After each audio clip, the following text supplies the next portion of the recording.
Antes de começar com o relato, eu peço para que você deixe o seu like agora, pois é a única forma de apoiar o canal e garantir que esse relato continue sendo contado. Deixe também algum comentário, pois isso ajudará ainda mais no algoritmo. Dado o recado, vamos para o relato. Essa história aconteceu comigo em uma das minhas viagens e tem duas partes. Decidi compartilhar e vou contar o que aconteceu comigo e dois amigos no estado do Rio Grande do Sul no ano de 1999, mais precisamente no Cânion da Fortaleza, um local turístico com um grande cânion. Alguns nomes eu irei preservar, mas vou contar o que me lembro como se fosse hoje. Eu estava trabalhando em um escritório no centro de Porto Alegre, onde éramos 5 pessoas. Acabei fazendo amizade com um colega de trabalho e nos tornamos grandes amigos. Vou chamá-lo de Marcos. Ele me ensinou todas as dicas da empresa e eu aprendi rapidamente o trabalho. O meu amigo era bem gordo, com 1,90 m de altura e 140 kg, mas era uma ótima pessoa. Uma vez, o vi erguer a traseira de um Fusca, o que me deixou um pouco surpreso, pois eu não imaginava que alguém pudesse fazer aquilo. Naquela época, eu tinha 25 anos de idade e havia terminado um relacionamento de 2 anos. Então decidi procurar algo para fazer. E foi aí que eu quis fazer uma viagem de fim de semana para relaxar. Comecei a procurar roteiros no meu estado para fazer uma viagem de ônibus, já que não tinha carro naquela época. Eu sempre quis ir para a Serra Gaúcha e conhecer o Itaimbezinho, o cânion brasileiro.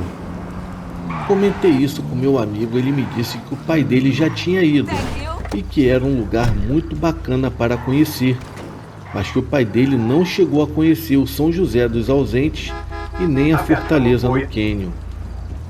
Eu disse que eu queria ir no final de semana de ônibus e faria o resto do caminho a pé. Ele disse que eu ia caminhar muito e riu e mencionou que iria falar com o pai dele, que tinha um carro, para ver se ele emprestava para irmos de carro. No entanto, ele não tinha carteira de motorista, mas eu já tinha a minha. Enfim, o pai dele concordou em emprestar o carro, mas disse que iria junto, pois gostaria de conhecer essa parte do cânion que ele ainda não havia conhecido. Então combinamos de sair numa sexta-feira e voltar no domingo à noite. Ficamos em pousadas e etc. Eu achei ótimo, porque seria bom ter a companhia, pois o meu amigo era muito divertido e, além disso, o pai dele era uma versão mais velha do filho. Fui dirigindo o percurso inteiro e fomos direto para São José dos Ausentes. Claro, no caminho paramos por várias vezes para tirar fotos e naquela época usávamos câmeras com filmes. Eu levei 2 rolos de filmes e o meu amigo trouxe a sua câmera. Eu deixei um dos filmes para tirar no cânion. Chegamos à noite na cidade de São José dos Ausentes. Não conhecíamos nada e estava tão nebuloso que não se via nada. Realmente o nome da cidade faz jus ao lugar. Estava tudo ausente mesmo.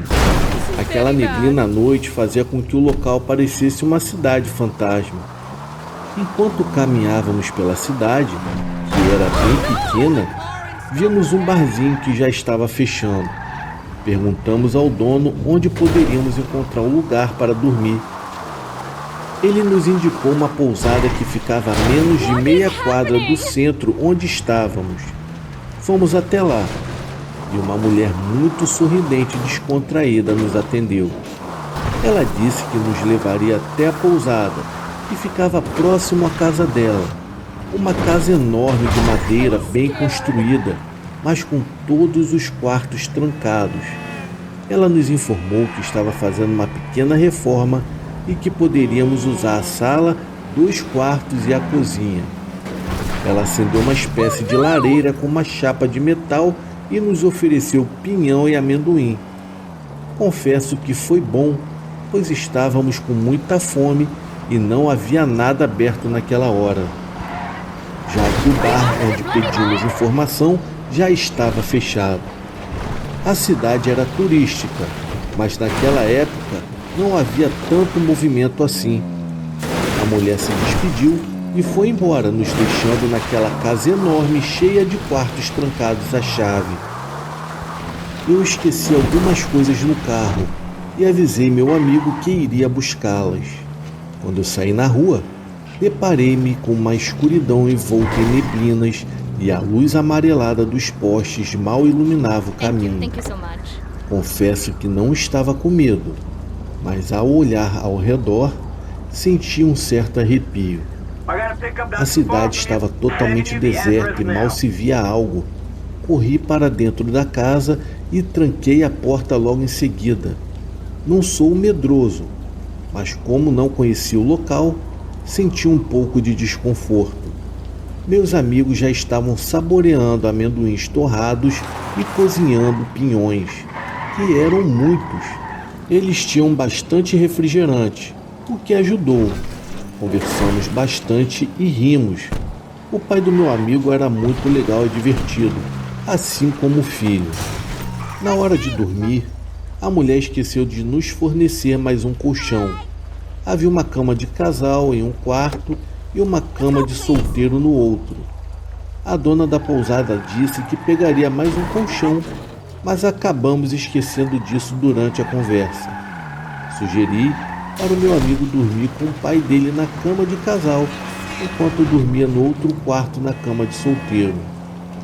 Ele riu e falou: "Olha, essa cama não aguenta nós dois não." E mesmo contra a vontade, acabei dormindo com o pai dele. O pai dele deitou na cama e roncava tanto que acabei não conseguindo dormir. Levantei-me, peguei um cobertor e sentei em um pequeno sofá da sala. O meu amigo também roncava, e eu, que vim dirigindo, não conseguia dormir. Peguei mais lenha e coloquei na lareira, e depois sentei no sofá e acabei adormecendo. Quando acordei, vi a porta que estava fechada se abrindo. Na hora eu fiquei assustado, mas não conseguia me mexer. Foi quando vi algo estranho, parecendo uma sombra, mas eu não conseguia definir se era humano ou algum tipo de animal. A sala estava escura, iluminada apenas pela lareira, que estava quase se apagando. Aquela coisa que eu não conseguia distinguir começou a se esgueirar no canto da parede, vindo em minha direção pelo corredor, quase se espremendo na parede para que eu não a visse. Mas de onde eu estava, sim, eu conseguia ver parte do seu corpo, embora ainda não soubesse o que era. O meu desespero aumentou quando aquilo começou a se aproximar lentamente e, de repente, eu comecei a gritar, ou pelo menos tentar gritar, mas eu não conseguia me mexer. Aquela coisa parecia se fundir na parede, pois não se arrastava no chão, mas sim na parede. Em minha mente eu estava gritando desesperadamente, porém ninguém vinha. Meus amigos não apareceram, e o medo foi tanto que eu acabei caindo do pequeno sofá. E ao olhar para o corredor, eu tive um pequeno vislumbre daquela coisa. Fiquei com vergonha de contar a eles o que havia acontecido, pois nenhum dos dois ouviu os meus gritos. Voltei para a sala, acendi a luz e percebi que a porta da pousada estava aberta. Na hora eu fiquei intrigado com aquilo. Então eu fechei e fui de quarto em quarto para verificar se todas as portas realmente estavam fechadas. Depois, deitei-me ao lado do pai do meu amigo e, mesmo com os roncos, não saí do quarto por nada e acabei dormindo novamente. Então, às 5 da manhã, o pai dele me acorda e diz que iríamos sair bem cedo para ir para a fortaleza do Canyon para ver o pôr do sol e tirar fotos. Agora começa a segunda parte do relato, o que realmente me deixou ainda mais intrigado.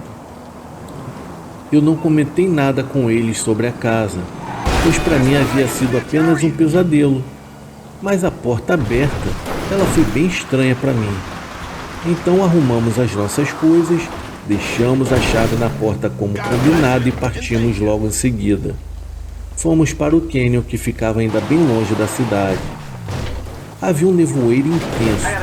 Pensei que não veríamos nada naquele cânion, pois seria complicado com aquela neblina. Mal conseguia eu dirigir o carro. Saímos da estrada principal e pegamos uma estrada de terra mais em boas condições. E ao chegarmos ao cânion, realmente o lugar é lindo demais. A mãe natureza caprichou. O lugar me impressionou muito, porque quando começou a clarear, a neblina foi se dissipando e deu para ver a rampa da fortaleza e o cânion cheio de neblina. Mas dava para ver que o lugar era lindo demais, pois parecia algodão dentro do cânion. Havia uma rocha maciça e parecia uma rampa gigante rumo ao céu. Era lindo demais, só vendo para entender. É tudo verdinho com a grama alta, e olhando bem na ponta da fortaleza, no caso é uma plataforma gigante, que é bem longe, havia um tronco que se destacava. O meu amigo falou: "Olha, tem uma pedra se destacando lá em cima." E eu comentei: "Parece ser um tronco." Como era longe, não dava para definir. O local não é de difícil acesso, mas é uma rampa bem alta e cansativa. Eu pensei: será que o pai do meu amigo com esse barrigão vai conseguir? Porque o carro não ia até lá em cima. Na realidade, o carro tinha que parar bem longe e fazer uma boa caminhada logo em seguida. E fomos os três. E quando começamos a subir, o pai do meu amigo falou que não iria aguentar e ficou ofegante. Já tínhamos andado bastante, mas estávamos longe de chegar no topo. E nisso ele falou que iria voltar, mas que a gente deveria prosseguir. Foi aí que eu falei: "Mas você vai voltar sozinho assim?" "Eu volto com o senhor." O filho dele, no caso o Marcos, respondeu: "Não, negativo. Você continua e eu vou voltar com meu pai e ficar com ele. Aproveita e tira várias fotos do lugar, e se eu resolver subir, eu vou depois." Eu fiquei chateado na hora, mas eu queria ver o lugar lá de cima, pois também dizem que dá para ver o oceano, dá para ver o mar. Continuei subindo e sempre vi aquele tronco lá em cima. Notei que, apesar da distância, era um tronco mesmo, bem quadrado, e ele estava bem à direita da fortaleza, que era uma grande plataforma parecendo uma rampa enorme. Eu queria tirar foto do lado esquerdo para tentar ver bem o cânion, e em seguida eu iria para o lado direito para tirar fotos onde se via o oceano. É lógico, se a neblina se dissipasse. O lugar ventava muito e o frio era intenso. Nisso, quando estava mais ou menos na metade da plataforma, começou a surgir a serração. Eu tratei logo de criar uma direção mentalmente para seguir entre o tronco e a beirada do cânion, para não sair dessa linha e não me desorientar. Percebi que era uma serração forte e realmente não se via quase nada. Às vezes, alguns metros à frente, outras vezes mais distante. Do nada, não se via nem a 2 metros. Foi quando comecei a ver algo se movimentando no meio da neblina, mas eu não conseguia definir o que era. Eu achei que poderia ser apenas os meus olhos devido ao vento forte. Foi quando eu também ouvi um barulho à minha esquerda, o que me deixou em alerta, pois não era um barulho normal. Parei para ver se a neblina se dissipava mais. Foi quando realmente vi um vulto caminhando no meio da neblina, indo na mesma direção que eu estava indo. O meu coração disparou. Eu estava assustado. Pensei que fosse algum animal grande, mas não sabia se havia algum animal assim pela região, exceto pelo lobo-guará, pois foi o que eu pensei que fosse. E sei que ele não ataca humanos. A neblina acabou aumentando novamente e eu resolvi ir mais para a esquerda, devagar, pois eu sabia que a distância até a beirada do cânion era considerável. Fui bem devagar pela diagonal, avançando no caminho, quando de repente eu ouvi passos novamente. Porém eu não conseguia ver muita coisa. Parei para me orientar novamente, pois o barulho estava mais próximo. Confesso que o meu coração estava a 1000 por hora e o medo era grande. Eu vi aquele vulto e o vulto sumia no meio da neblina, mas mantinha uma certa distância de mim quando eu parei. Me orientei mais uma vez e quando a neblina se dissipou um pouco, eu pude ver essa coisa enorme parada na minha frente, a uns 30 ou 50 metros de distância. Eu pensei comigo, será que é um toco de árvore? Será que eu me perdi e fui na direção dele? A coisa ainda não dava para ser definida. Eu fiquei parado com medo. O barulho, por coincidência ou não, havia parado também. E quando a neblina se dissipou um pouco mais e que eu comecei a andar para a esquerda novamente, eu percebi que aquela coisa também se movimentou para a esquerda. Aquilo me deixou gelado, porque agora eu conseguia ver que era uma pessoa alta, com pernas e braços enormes. Não era nenhum toco. Eu fiquei parado e pensando no que fazer, enquanto aquela coisa estava tentando me cercar lá em cima. De repente escuto passos por detrás de mim e levo o maior susto, pois para minha surpresa era o meu amigo que havia surgido do nada. Ele estava muito apavorado e me disse que havia me chamado, mas eu não havia escutado nada devido ao vento e o barulho que vinha do cânion. Ele segurou no meu braço e saiu me puxando de arrasto, falando que aquilo não era normal. Ele me disse que havia visto aquilo vindo na minha direção antes da neblina ter tomado a metade da plataforma. Eu pedi para que ele parasse um pouco. O meu amigo estava mais assustado do que eu, e eu não havia entendido o porquê. Depois que descemos, ele me explicou que aquela coisa era uma pessoa muito alta. Ele disse que viu algo se movimentando muito rápido e descreveu como um homem todo amarelo escuro. Eu pensei que fosse um tronco de madeira à distância, mas ele disse que um homem se aproximou dele. Eu não entendi como isso aconteceu. Ele também não soube explicar, mas disse que era uma pessoa completamente deformada, com braços e mãos muito compridos. O rosto dessa pessoa era pequeno e sem pelos. Ela apenas o empurrou e saiu correndo. Tudo aconteceu muito rápido, mas deu para perceber que era uma pessoa deformada. Em seguida a neblina aumentou e ficamos parados. Aquela coisa nos cercava e podíamos ver a sua silhueta à distância naquela neblina. Eu e o meu amigo continuamos olhando para aquela figura. Ela se movimentava muito rápido.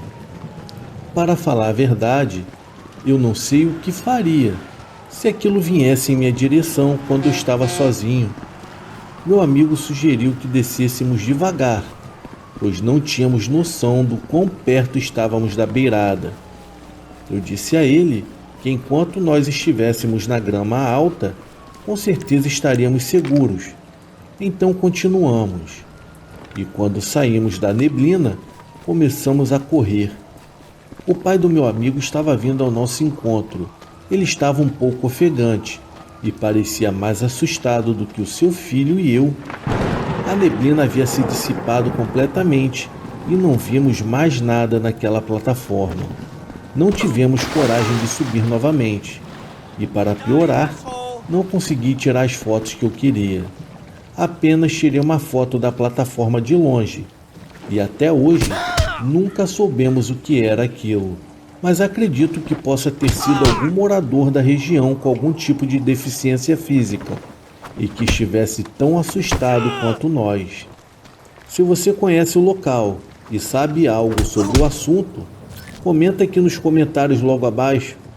pois já faz mais de 23 anos que aconteceu e eu nunca mais voltei para lá.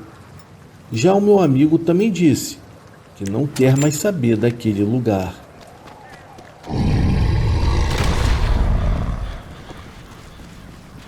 Pois bem, você que chegou até o final, antes de fechar o vídeo, por favor, vá lá nos comentários e coloque: eu cheguei até o final. Só assim eu saberei que o vídeo foi relevante para você e ao mesmo tempo ajudará o algoritmo a entender que o vídeo foi bom e que ele recomendará para mais pessoas, fazendo assim que o canal não venha morrer. De antemão já agradeço pela força e fique com Deus.